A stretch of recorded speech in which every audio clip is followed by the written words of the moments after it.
Corría el año 543 de la era presente y el emperador Justiniano, considerado por los historiadores como el último verdadero emperador romano, estaba a punto de tomar una decisión que afectaría severamente al cristianismo, poniendo a los verdaderos cristianos del futuro en un gravísimo problema.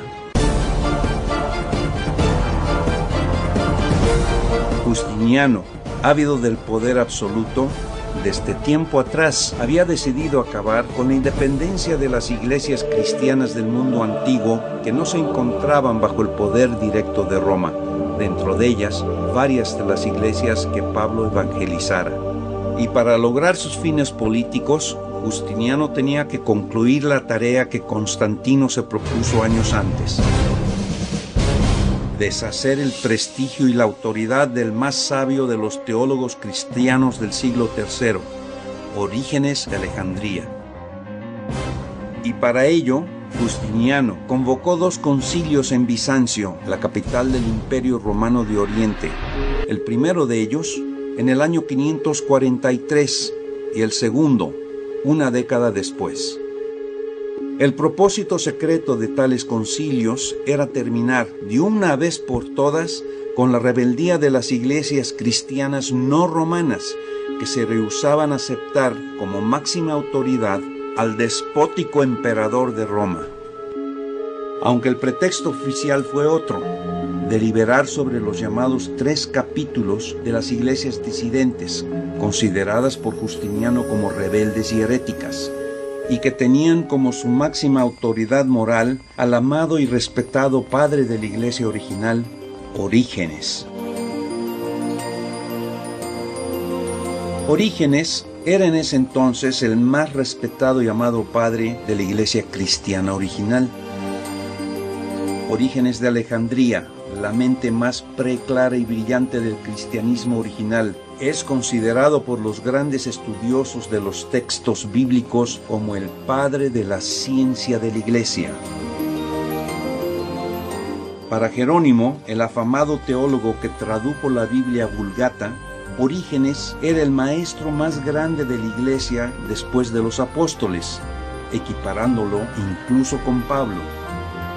San Gregorio de Niza lo calificó como el príncipe de la erudición cristiana del siglo III. Erasmo de Rotterdam, quien sentó las bases doctrinales para las Biblias protestantes, declaraba abiertamente que Orígenes fue quien abrió las fuentes inspiradas de la teología.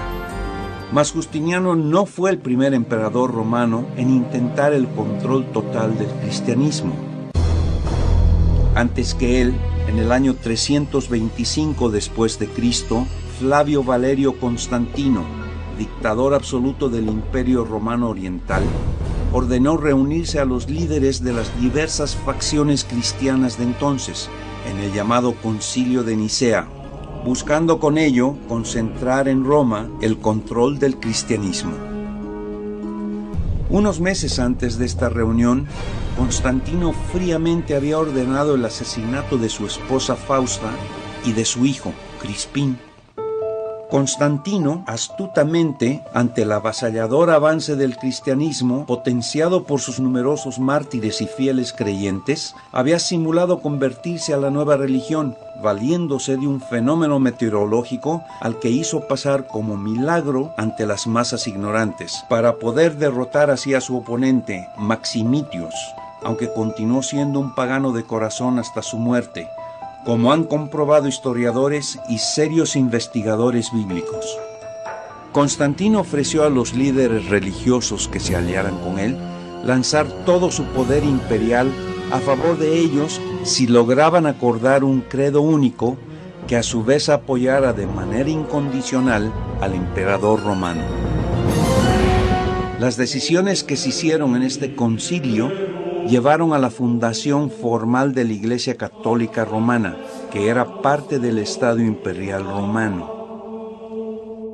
Poco tiempo después, se editarían y corregirían los libros de la Biblia, sobre todo del Nuevo Testamento, para acomodarlos a los acuerdos políticos del Concilio de Nicea y los intereses imperiales de Constantino. escritos fueron y vinieron con el fin de satisfacer los peculiares intereses de los cómplices de Constantino. Para afianzar la unidad absoluta e indiscutible alrededor de Roma, surgió el dogma, la autoritaria y arbitraria imposición de un credo absoluto e indiscutible por encima de toda evidencia o verdad en contra. Por siglos los papas serían romanos y todas las creencias que entraran en conflicto con el nuevo credo dogmático serían descartadas, perseguidas y aniquiladas sin piedad. El papel de Justiniano y de su esposa Teodora serían definitivos para conseguir este fin tan terrenal, el poder absoluto.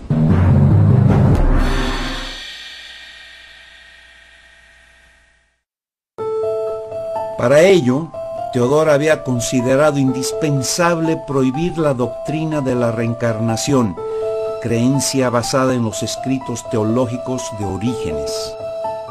Convenció a Justiniano y ambos desataron un implacable proceso político contra esos creyentes con amplia mayoría en las comunidades cristianas, para finalmente desechar esa creencia.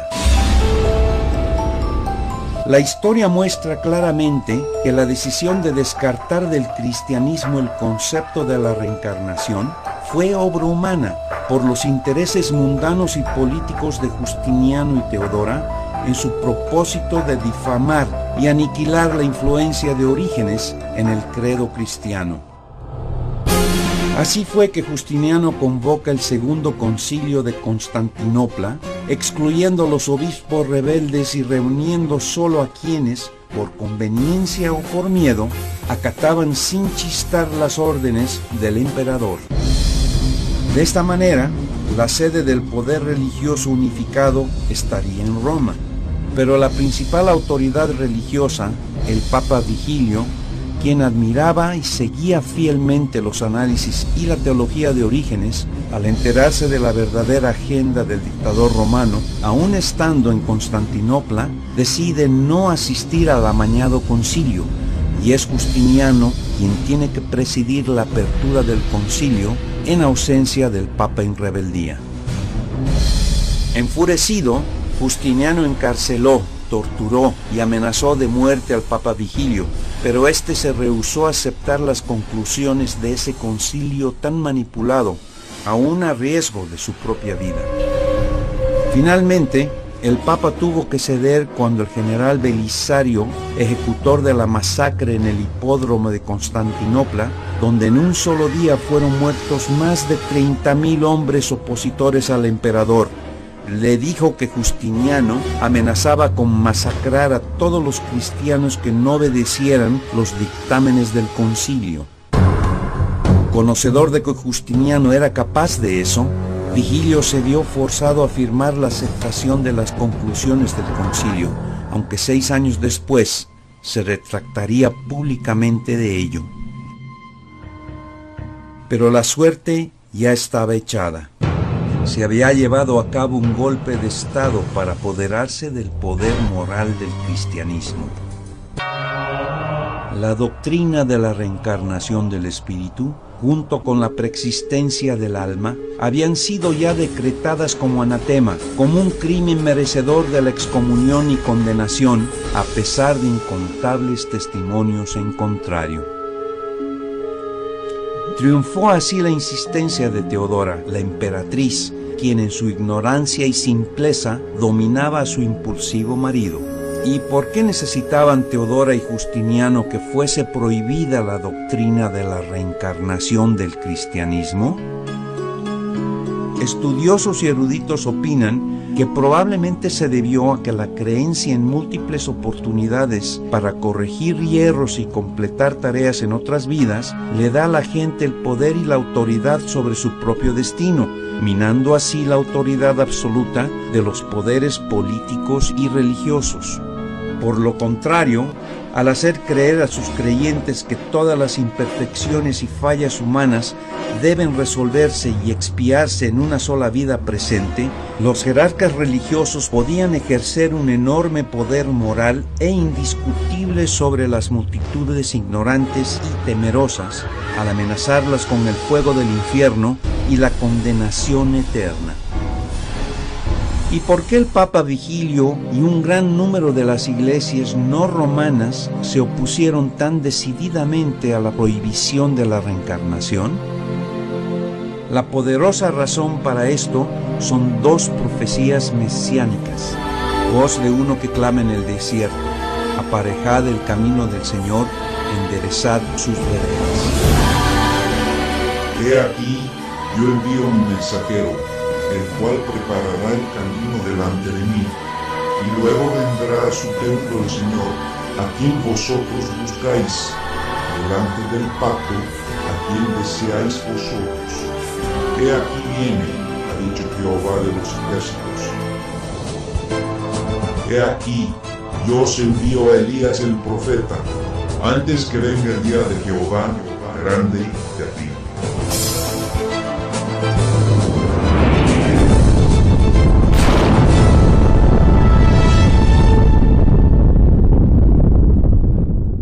Muchos cristianos de buena fe, a quienes se les han ocultado estas cosas, al rechazar la doctrina de la reencarnación, niegan de manera automática que Elías el profeta hubiera llegado antes que el Mesías, sin darse cuenta de que al no haberse cumplido las profecías de Isaías y Malaquías, necesariamente significaría que Jesús no pudo haber sido el Mesías prometido.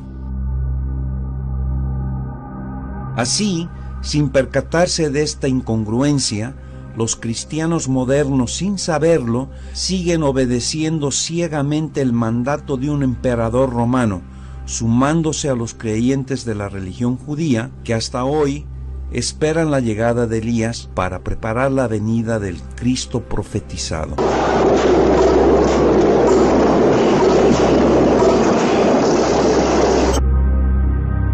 Al rechazar la posibilidad de la reencarnación del espíritu de Elías en Juan el Bautista, se rechaza también, sin darse cuenta, la revelación que el ángel de Dios le diera a Zacarías, padre de Juan el Bautista. Y se le apareció el ángel del Señor en pie a la derecha del altar del incienso, y se turbó Zacarías viéndole, y cayó temor sobre él. Mas el ángel le dijo: Zacarías, no temas, porque tu oración ha sido oída, y tu mujer Elizabeth te parirá un hijo, y llamarás su nombre Juan, porque será grande delante de Dios, y no beberá vino ni sidra, y será lleno del Espíritu Santo, aun desde el seno de su madre, porque él irá delante de él con el espíritu y virtud de Elías, para aparejar al Señor un pueblo apercibido. La descripción que la Biblia hace de ambos personajes, Elías de Tesbe y Juan el Bautista, primo hermano de Jesús, es apabullante en su similitud. Y ellos le respondieron: un varón velloso, y ceñía sus lomos con un cinto de cuero. Entonces él dijo: Elías tisbita es. Y tenía Juan su vestido de pelos de camellos y una cinta de cuero alrededor de sus lomos, y su comida era langostas y miel silvestre. Al rechazar la reencarnación de Elías en Juan el Bautista, las religiones cristianas modernas que siguen obedeciendo los dogmas de los concilios de los emperadores romanos niegan autoridad al mismo Jesús, quien dijo: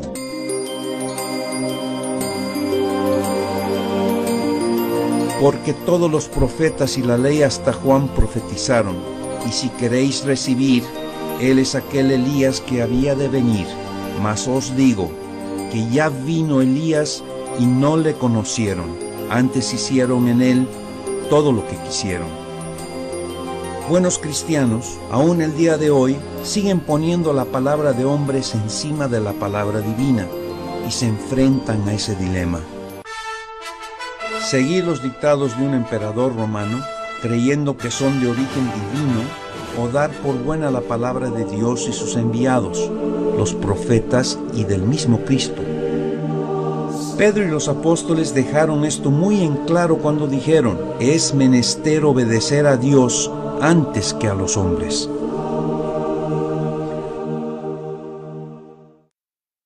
Los detractores de la doctrina de la reencarnación solo pueden citar únicamente dos partes muy breves del Nuevo Testamento, ninguna de ellas provenientes de los labios del Maestro o de los ángeles.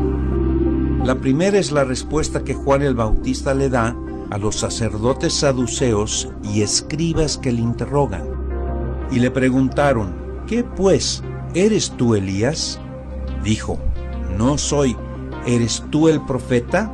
Y respondió: no. Y el Bautista dijo la verdad. Su nombre en ese momento era Juan, un nuevo nombre siguiendo la profecía de Isaías. Y te será puesto un nombre nuevo, que la boca de Jehová nombrará.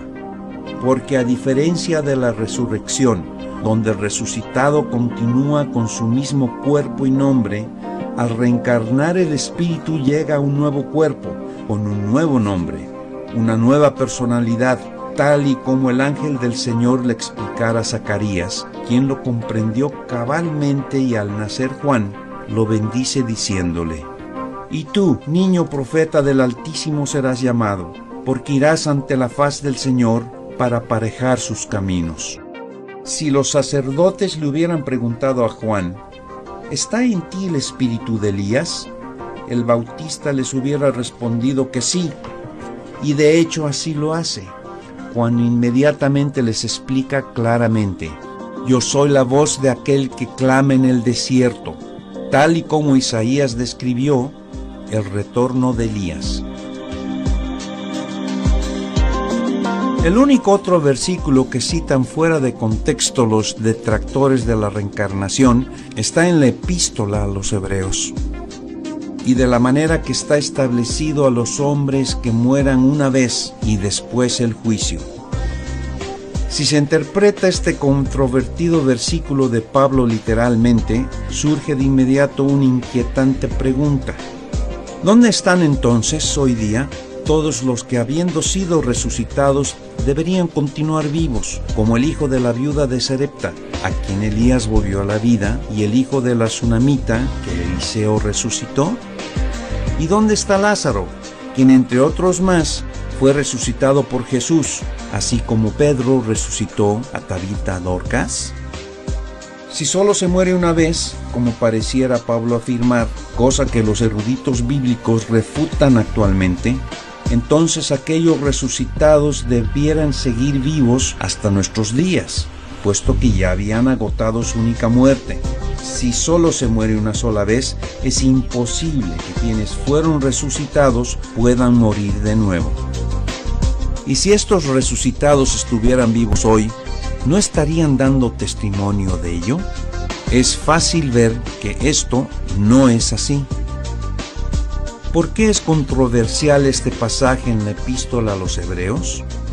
De hecho, Martín Lutero y Calvino negaban que Pablo hubiese sido quien la escribió, basándose en que los más respetados padres de la iglesia cristiana original, Tertuliano y Orígenes, afirmaban, el primero, que Barnabás era quien la había escrito, no Pablo, y Orígenes confesó que no sabía quién había sido el autor, pero que sí sabía en definitiva que no fue Pablo.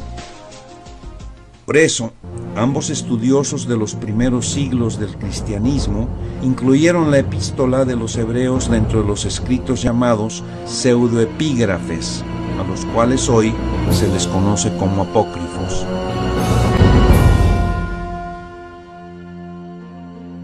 Fue hasta el Concilio de Trento que esta controvertida epístola le fue atribuida falsamente a Pablo por cerrada votación de obispos a quienes Lutero calificó de ignorantes y torpes.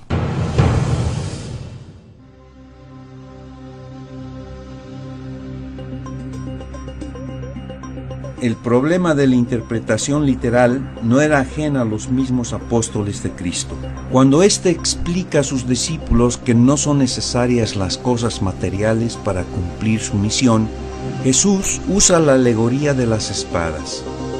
Y les dijo: pues ahora el que tiene bolsa, tómela, y también la alforja, y el que no tiene, venda su capa y compre su espada.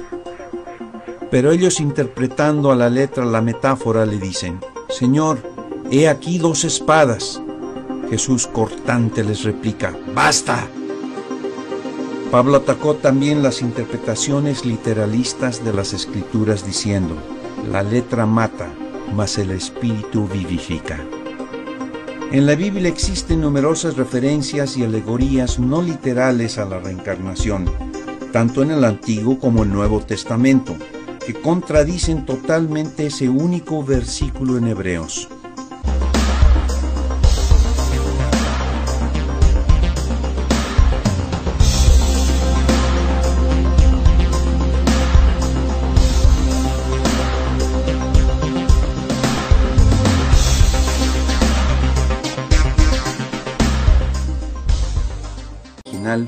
Orígenes.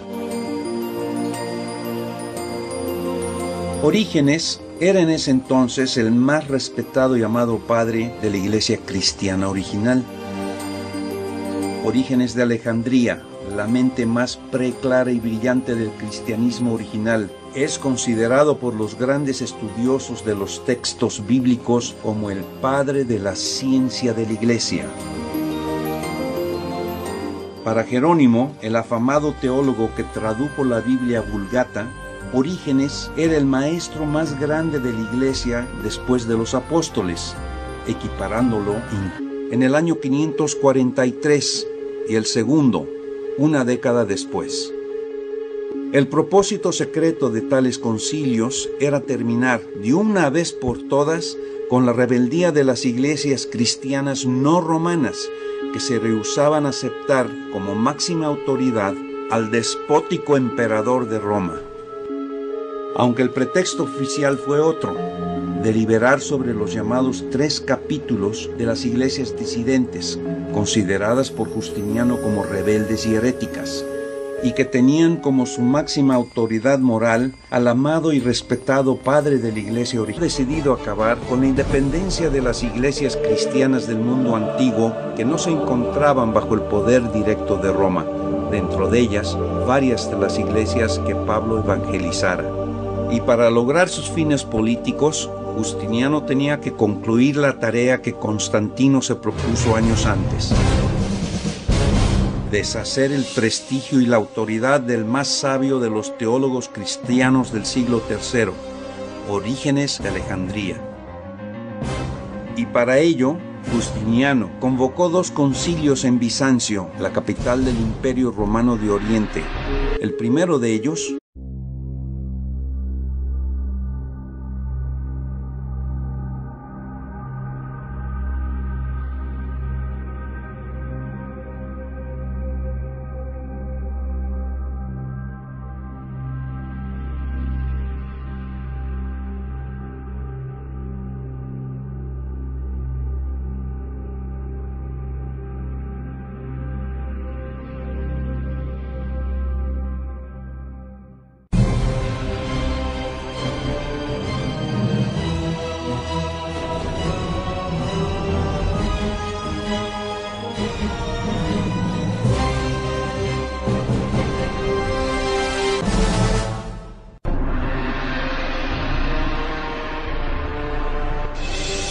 corría el año 543 de la era presente, y el emperador Justiniano, considerado por los historiadores como el último verdadero emperador romano, estaba a punto de tomar una decisión que afectaría severamente al cristianismo, poniendo a los verdaderos cristianos del futuro en un gravísimo problema.